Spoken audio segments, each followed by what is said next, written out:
for being with us, and I want to thank everybody behind me and in front of me for everything that they are doing to help Texas respond to oncoming Hurricane Laura, as well as continuing to respond to COVID-19.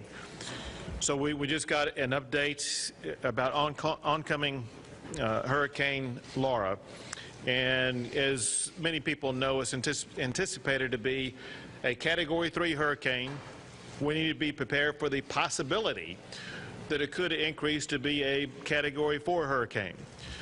A lot of people in the weather sector have repeatedly said that this is something that's going to be very similar to Hurricane Ike and Hurricane Rita. So people who have memory banks that relate to that can remember what that was like, and this should be very much like this. It likely, however, will not be a replication of Hurricane Harvey. I think we need to pause for a moment and recognize, and that is, today is the 3rd year anniversary of when Hurricane Harvey struck the state of Texas. At that time, and for many days following that, Texas was battered, we were bruised, but we were not broken. The spirit of Texans came together and with tremendous resiliency responded to the devastation that was wreaked by Hurricane Harvey. They engaged in uniting together to rebuild, and in the months and years following that, with their tireless work, they elevated Texas back up to be the #1 state in the United States of America for the most new jobs created, as well as the fastest growing gross domestic product in the United States. I have no doubt that the response of Texans in response to both this oncoming hurricane as well as in the pandemic, traditional Texas resiliency and perseverance will once again elevate us as we respond to this challenge. Some very important points for people to understand about this storm, and that is, unlike Hurricane Harvey, for most parts that were impacted by Hurricane Harvey, this is going to be more of a wind event. There will be some very meaningful gust of wind along the coastline coming inland. You can look at regions over here in this cone. First, a comment about the cone, and people need to understand that cone obviously provides latitude for movement. Anybody within about 100 miles of the edges of that cone need to be very concerned and very responsive about what may happen where they happen to be at that particular time. And so that would mean that Houston and parts west of Houston fall within that area of the danger zone of what will be very high winds, including high winds very far inland. If you look at that cone and see how it goes up into East Texas, we are anticipating high winds well up into East Texas, including the Nacogdoches area, including the Tyler, Longview area, maybe all the way up to Texarkana, dealing with tropical storm force winds. This will be a fast-moving storm, or at least it's slated to be, meaning that after it comes ashore, we expect it to be out of the state of Texas after about a day. So we are anticipating that the storm itself will be out of Texas perhaps as early as the end of Thursday. That said, there will be a lot of devastation wreaked upon Texas as the storm sweeps through, especially East Texas, as well as lingering challenges that will result. One, and first, will be the water surge. There will be a water surge of perhaps as high as 10 feet wherever the hurricane comes ashore, and a little bit less than that in areas adjacent to where the eye of the hurricane will come ashore. People anywhere near where the eye of the hurricane will come ashore will need to be very aware of this high water surge and the devastation that it can wreak. Be very aware that you need to make sure that you are not near that, because it can easily sweep you away, causing you to lose your life. Also, property anywhere near where that surge will take place is subject to devastating damage. Separate from that, there will be a lot of rain and a lot of rainfall through this cone-based area. The rain will lead to river flooding as well as flash flooding, and people need to be very aware, both as they work to travel about, but also as they work to try to protect their property, that if you're in this cone area, you are subject to having high water sweep across your region. In addition to that, one thing that always occurs, but we can't predict how much in advance, it is that there will be tornadoes that will be spawned because of the hurricane and the winds and the storms that will be sweeping through the area. So everyone needs to be very cautious as they proceed forward here in the coming days, that they first do all they can to protect their lives, and second, do all they can to protect their property and their pets. But know this very important timing issue. The timing issue is that we have only a few more hours for people to make sure they take the action that is needed to ensure their safety and the safety of their property. We urge swift action be taken over the next 12 hours to make sure you do all you can to protect yourself as well as your property. Along those lines, I want to mention that there already have been announced some mandatory evacuations as well as some voluntary evacuations. The mandatory evacuations have been issued in Jasper County, Jefferson County, Newton County, Orange County, the city of Galveston, and the city of Port Arthur. Voluntary evacuations have already been made in Chambers County, Brazoria County. We were contacted moments ago by Harris County, and they said in Harris County, zip code zones A and B, there will be a voluntary evacuation being announced later today, as well as voluntary evacuations in the city of Nassau Bay, the city of Seabrook, the city of Tiki Island, and the city of Jamaica Beach, and Bolivar Peninsula. And of course, there may be more that will be coming later today. If you are subject to one of these evacuation orders, you need to be doing all you can to make sure that you take the action that needs to be taken to protect your life. Those who stay behind may be caught in a situation where rescue teams may be challenged in being able to rescue from a situation that could cause you to lose your life. So please heed local warnings so that you can take the action in advance that is needed. With regard to evacuations, let me tell you this. There are already several evacuation centers that are set up and operational and or will be operational later today. One is in San Antonio. It opens at 3 o'clock today, so in less than 2 hours, at 254 Gembler Road, spelled G-E-M-B-L-E-R. That's 254 Gembler Road in San Antonio, opens at 3 o'clock today. Another one opens in Austin at 4 o'clock today at the Circuit of the Americas, 9201 Circuit of the Americas Boulevard.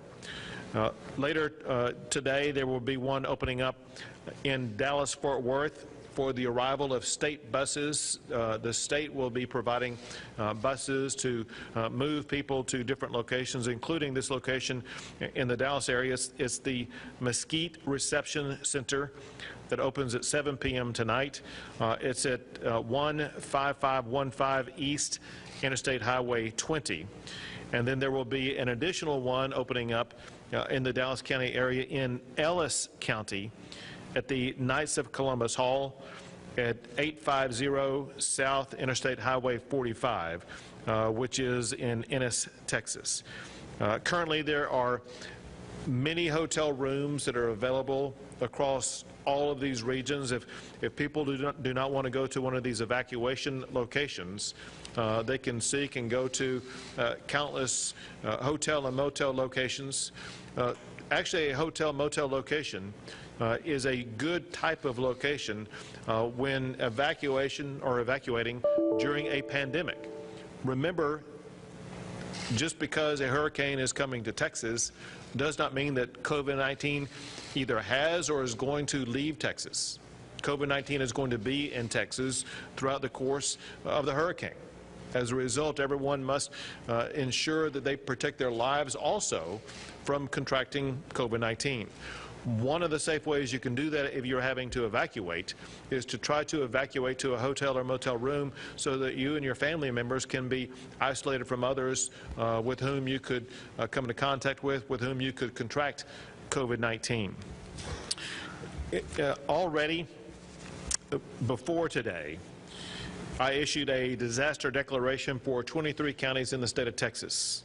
And already before today, the president of FEMA had granted a federal emergency declaration for those same 23 counties for what's considered to be Category A of emergency relief. Earlier today, I visited with the head of FEMA, Pete Gaynor, who let me know that the president had authorized also Category B for those 23 counties. What this provides funding for is for search and rescue, for evacuation, for police and fire officers and overtime to make sure that everybody in these 23 counties is going to have all the resources that are needed to make sure that the communities are going to be able to respond as robustly as needed to protect lives and to protect communities.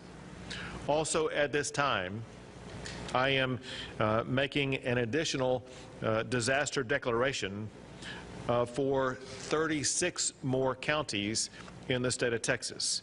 I will list those counties alphabetically: Anderson, Angelina, Bowie, Cass, Cherokee, Dallas, Fort Bend, Franklin, Gregg, Grimes, Harrison, Houston, Leon, Madison, Marion, Montgomery, Morris, Nacogdoches, Panola, Polk, Red River, Rusk, Sabine, San Augustine, San Jacinto, Shelby, Smith, Titus, Travis, Trinity, Tyler, Upshur, Walker, Waller, Wharton, and Wood. Sheltering will be available for people who are in any of these counties. Know this, and that is these counties are being added based upon the information that we have about the way these counties will face challenges. This does not mean this will be the last of the counties that I add to my disaster declaration. We just need to wait and see the ways in which the storm may change.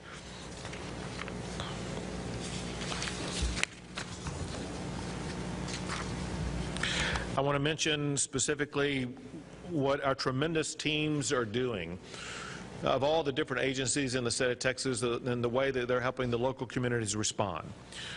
They have already provided 25 ambulances with 75 more ordered, 87 boats, 200 buses, 200 buses with another 200 ordered, 41 helicopters and planes, and 152 high water vehicles. More specifically, agency by agency, the Texas A&M Forest Service has provided incident management teams at various locations across the forecasted area. They include chainsaw crews, firefighting strike teams, water evacuation and rescue teams. I mentioned chainsaw crews. Let me go back and talk about one of the challenges that Texans need to be prepared to deal with. Because of the area that's going to be impacted by this storm, it's going to be going through regions of the most wooded regions in the state of Texas.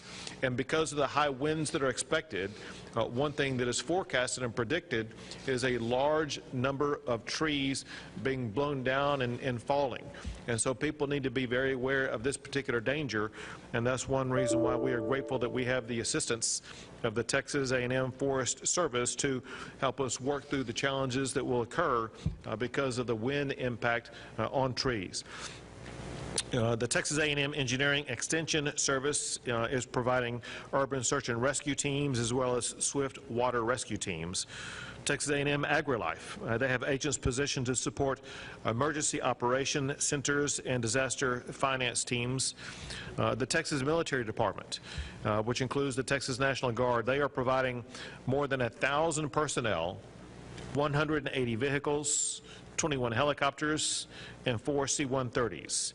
That includes high-profile water vehicle or rescue vehicles, airplanes and helicopters for evacuation and rescue, shelter management teams, evacuee tracking network teams, and the 6th Civilian Response Team available for hazmat response in the event that is needed.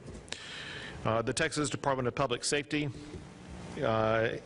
as I previously announced, they are prepared to provide 1,000 DPS troopers and officers to be involved in this, but that also includes rescue helicopters, command and control airplanes, swiftwater rescue boat teams, flood response boat teams, dive boat teams, troopers, agents, and rangers to assist with local law enforcement with the evacuation as well as securing evacuated areas. Let me make a comment about this because I know that one thought that goes through some people's minds is if they evacuate where they live, they're leaving behind their property, and they feel maybe uncertain about the dangers that could happen in their home while they're gone.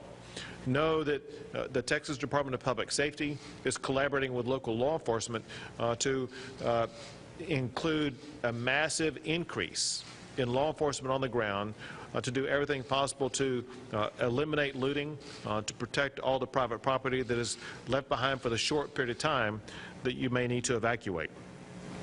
The Texas Parks and Wildlife Department, they're providing game wardens, state park police, swiftwater rescue boats, shallow water evacuation boats, airboats, incident management teams, as well as helicopter rescue teams.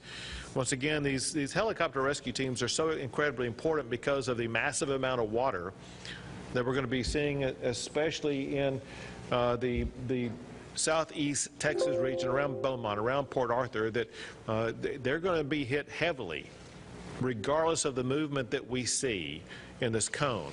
We know that anybody in the Beaumont-Port Arthur area is going to be facing very meaningful challenges, and we want to make sure that we provide every asset that may be needed to rescue anybody who may be in those areas.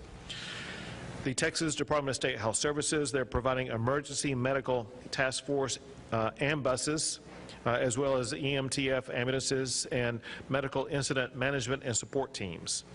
The Texas Health and Human Services Commission, they are providing supplies that will be desperately needed, such as water and ice, and they're working with the nursing home facilities in the areas that may be affected to make sure that they will have the support they need.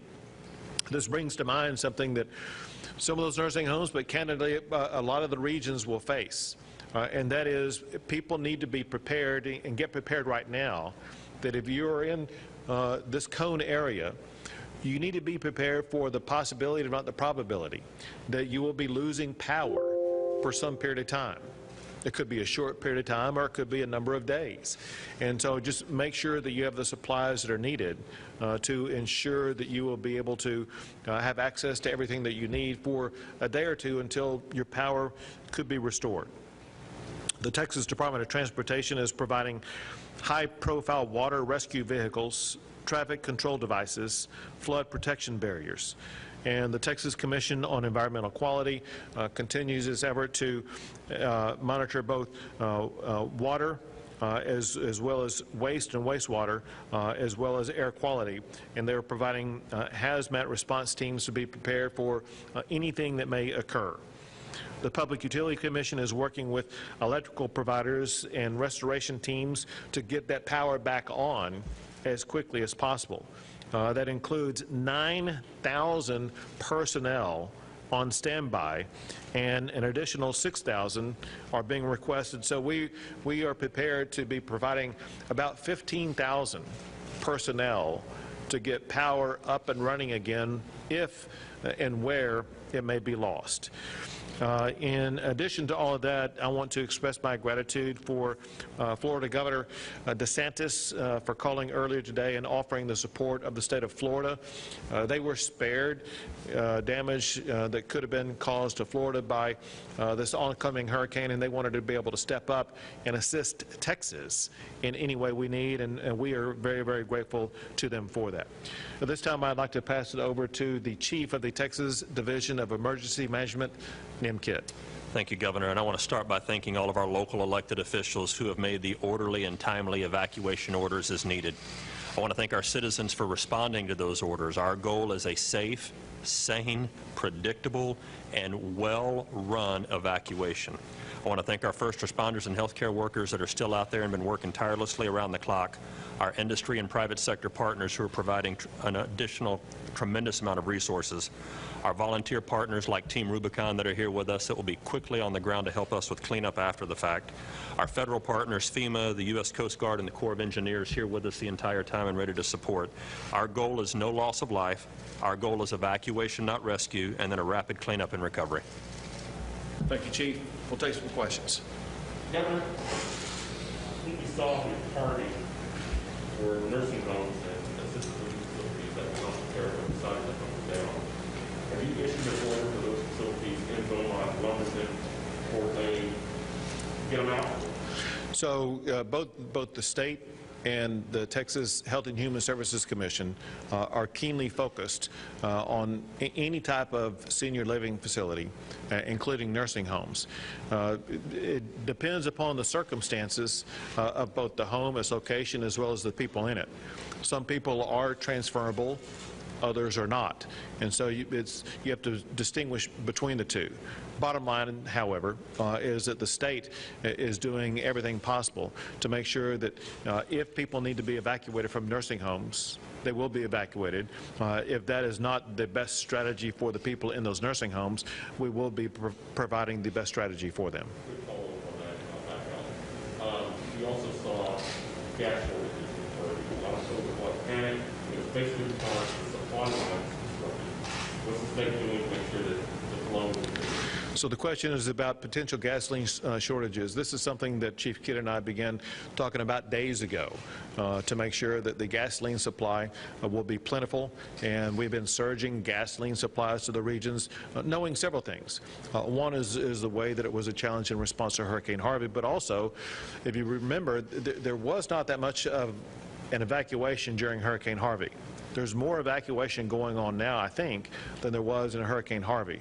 And we wanted to make sure that the people who are evacuating would have access to the gasoline they need as they're going about that evacuation process. And so, as we're speaking, we've done a top-notch job to make sure that these gasoline stations are filled up, ready to address the needs of the public. Did you have anything you wanted to add to that? All right, very good. Hey, Governor, what protocols are going to be in place at these evacuation centers and on any kind of public transport to make sure COVID-19 does not become or this doesn't become COVID-19? Sure, great question. So again, we are responding to Hurricane Laura while also responding to a pandemic. And we are not taking our eye off of what needs to be done to adequately respond to the pandemic. So several things are being done as we assist those who are evacuating that's different from what has been done in the past. One is for the buses that are being used, whether it be state or local. So I've had the opportunity to speak with local county judges, and they are using the same strategy the state is using, and that is they are reducing the number of people in a bus. It's not going to be as crowded as it has been in the past, which is one reason why we have the need for so many buses to be able to transport people, but also make multiple trips so that through a reduction in the number of people in the bus, we will be able to reduce the potential spread of COVID-19. Second, we want to ensure that evacuees go to settings that provide layers of separation to reduce the spread of COVID-19. That involves, in part, people taking advantage of going to hotel and motel rooms so they can be isolated from others that they don't know, that they could come in contact with, that could cause them to contract COVID-19. In the larger gathering locations, strategies are being used to maintain distancing practices in those locations so that people are not gathered together as closely as they have been in gymnasiums and convention centers and locations like that in the past, where it would lead to an easy spread of COVID-19. Bottom line is this, and that is the state and local governments are fully aware that they're dealing with a pandemic while they're responding to Hurricane Laura, and they're taking all necessary protocols to make sure that they reduce the spread of COVID-19. I should add also, Chief, you may want to add the details on this, but we are providing PPE to all these locations to make sure everyone has access to the PPE that's going to be needed to help them deal with COVID as they evacuate from the hurricane. Anything further? Governor, the thing that I would add is the buses that we've marshaled in San Antonio that have been moved out to Beaumont and Texas City had personal protective equipment, masks on them, as well as disinfecting equipment for the buses to stay clean. As people go to hotels like we're suggesting, and you can hear there is an abundant amount of hotel rooms available, safest place for families to be. For shelter locations that do get set up in congregate settings, we will be offering testing at those facilities in addition to PPE. Now, those points and times and locations have not been determined yet, but as a community sees the need to open a shelter, we will support them, sending in PPE, and then as soon as practical, we'll get testing teams in there as well. Very good. Great. All right, thank you all. Sir, do you have time for a quick question, just to look back at the Midland, Odessa shootings? What's on your mind? Anything else that's on your mind for those communities? And have you gone back to make sure that the orders you issued in the aftermath of those shootings have been carried out by various cities? So obviously, what happened in Midland and Odessa, as well as what happened in El Paso, as well as what happened in Santa Fe, as well as what happened in Sutherland Springs, they're all horrific tragedies. And as you pointed out, in the aftermath both of El Paso as well as in Midland and Odessa, the state, working through several different committees, have developed recommendations about actions to be taken, some of which could be taken through executive action, some of which will require legislative action. But bottom line is that we have responded and we continue to respond to the challenges that people face because of those actions. But the main thing we want to do is to make sure that we take every action that we can to keep our community safe. Thank you all very much.